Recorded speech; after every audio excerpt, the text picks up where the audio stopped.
Welcome back, Wolfpack. Verlis here, and this is how to use Darmanitan. Now, Darmanitan's stats are fairly strong. Now, when we look at it, 140 on the attack, we are going to obliterate opponents very efficiently with that attack, and then we have 95 on the speed. 95 speed, interesting speed tier that we're not in like super sweeping categories with this, that we can't just slap on like a choice band or a life orb and expect to outspeed everything. But with the 140 attack, that means we have scarf potential, or we just beat down Pokemon slower than us. That there are a lot of Pokemon that are tankier that don't reach 95 speed. There are just a lot of Pokemon in general that don't even hit like 100 or something. So we're going to be in that mid-range. We're not looking to be a direct sweeper, but we have a lot of damage and a good enough speed. The 105 on the hit points is actually really interesting, and it's a lot like Emboar, so we'll talk about that in a bit, but it's really fascinating to see how well the Pokemon synergizes with its stats. Look at its typing. Fire typing is going to be for the regular Darmanitan form, that we have ground, rock, water weaknesses, and a lot of resistances from it, so we stay away from a common earthquake, we watch out for water-type Pokemon,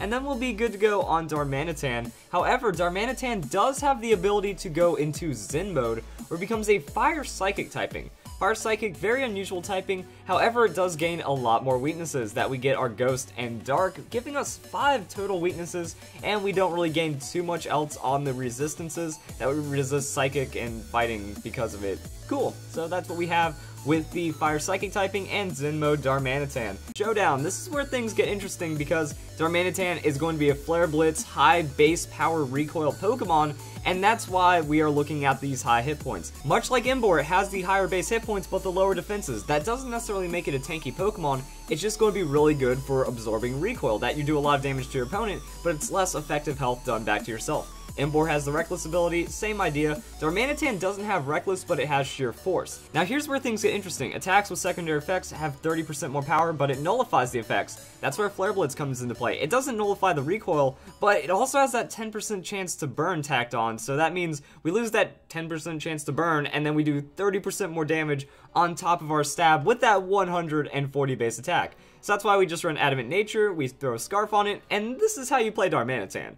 There's really not much else to it. You bring it in when you know you're going to outspeed, which is pretty easy because 289 at level 100 with that Choice Scarf means you're outspeeding pretty much anything else that isn't scarfed or already speed boosting. And if we drop it down to level 50 just for a little bit of help right here, we can see that this Pokemon is going to have an immense amount of speed and just going to really take over anything. But that 140 attack is where it's at. So we're going to be over 200 attack at level 50, over 400 at level 100, and then we're getting all these boosts into it. Flare Blitz, Brave Bird, those moves on Talonflame do a lot. Talonflame has much less attack than Darmanitan, and because of the Sheer Force ability, we can run Scarf and still get a ton of damage boosting, ton of stab, and it's going to be really powerful. Now the other moves that we want to add to this, Rock Slide, just going to make it to where we can hit those Charizards, hit those Talonflames really well. We also have Superpower for the extra damage against normal type Pokemon, and U-Turn because we're Choice Scarf. If we're in an unfavorable situation, like we lead with Darmanitan or we're forced into Darmanitan through some situation and we can't really do much, we can U-Turn out,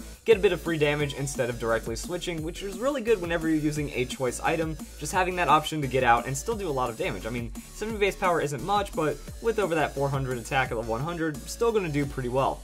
Now, things do get interesting when we consider what superpower is for. That a Pokemon like Mega Kangaskhan is so bulky that 140 base attack superpower that isn't getting stab or any other boosting isn't going to be enough damage to one-shot Kangaskhan, so that is something we will have to be aware of, which is kind of like, why are we running superpower?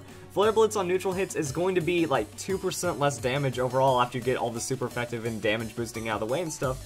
So it really doesn't make a lot of sense to have this, but then if we throw on Earthquake, we're not getting much else out of the Earthquake either, because Earthquake and Superpower are meant for Rock-type Pokemon, so that way we have another option instead of Flare Blitz. But Earthquake is going to be less damage, however we're going to be able to stay in and keep using Earthquake, and that's just kind of the interesting thing that we're dealing with right here. Rock Slide, pretty much necessary because with our Sheer Force boosting, it's going to remove that chance to flinch, but it's also going to give us the bonus damage, so that can work out pretty well against Flying-type Pokemon. However, a super effective Rock Slide has nothing on just a neutral Flare Blitz. You can run Earthquake and Superpower if you want to, that way you make sure you're busting down those normal-type Pokemon in very, very specific situations. But also, in the end of the day, Choice Scarf does synergize with Superpower, that you come in, use Superpower, you're already locked in, so you switch out, or you just keep using it until you go down. Now, you can also run Darmanitan with a Life Orb. Life Orb boosting is going to be absolutely absurd with Sheer Force, and the cool thing about Life Orb and Sheer Force is that the secondary effect of Life Orb of causing you to lose hit points will actually activate if Sheer Force is activating on a move. So if you use a move like Flare Blitz, you're not taking 10% from the Life Orb, just the natural recoil, and then you're getting 30% stab on a 120 base power move. I don't think there's anything that can neutrally survive that unless it's like pure hit point, pure defensive investment, and it's one of the most like absurd tanky Pokemon ever, but everything else is just going to get obliterated by it.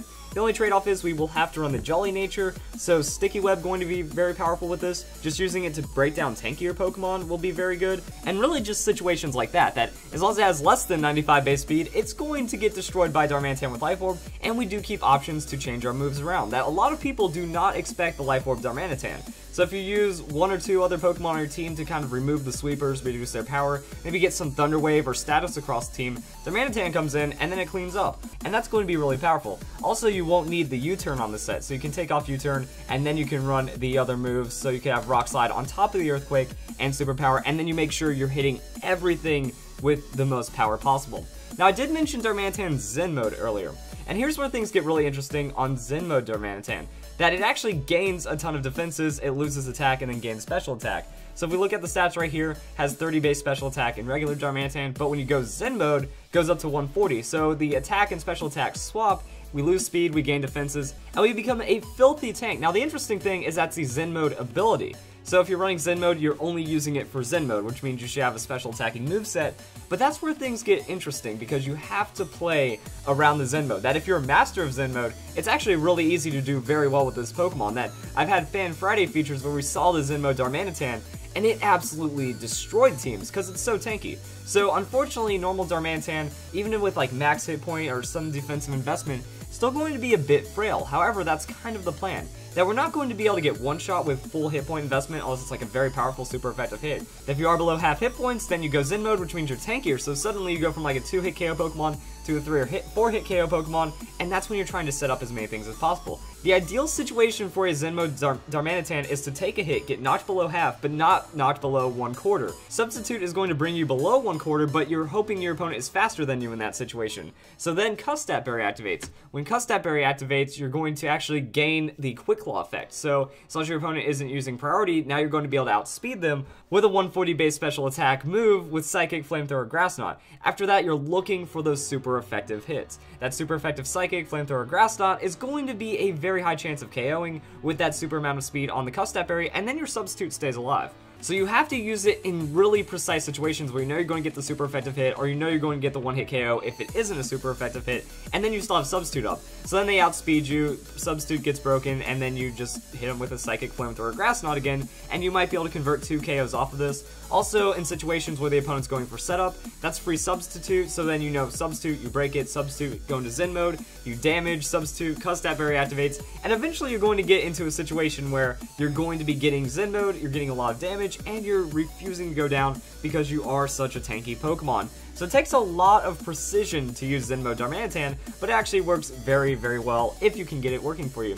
This is very powerful in double battles that you can play very, very precise when it comes to a Trick Room team, and I would just recommend the Custat Berry in almost every situation. There are some other items that might be useful for you, but you can't really use Citrus Berry because if you go above half hit points, then you go back into regular Darmanitan, which has no special attack whatsoever, so you're kind of limiting yourself. I've seen interesting situations where instead of Substitute, you actually run the Flare Blitz. Now this is where things start getting interesting as well, that you use that as your hit, that between Flare Blitz and taking damage, you drop below 1/4 hit points, Zen Mode activates with the Custat Berry, and then you get that follow-up hit with the Custat Berry if Flare Blitz KOs or not, and that's something to deal with, but a lot riskier on that one, but you do have some other damage options as well. That means you can play inside or outside of Zen Mode. So that's Darmanitan, either an incredibly technical mastery of Pokemon right here, or just something you come in and then you scarf blow them up. It's pretty simple this way. So if you guys enjoyed the video, and I hope you all have a nice day. Thank you for watching.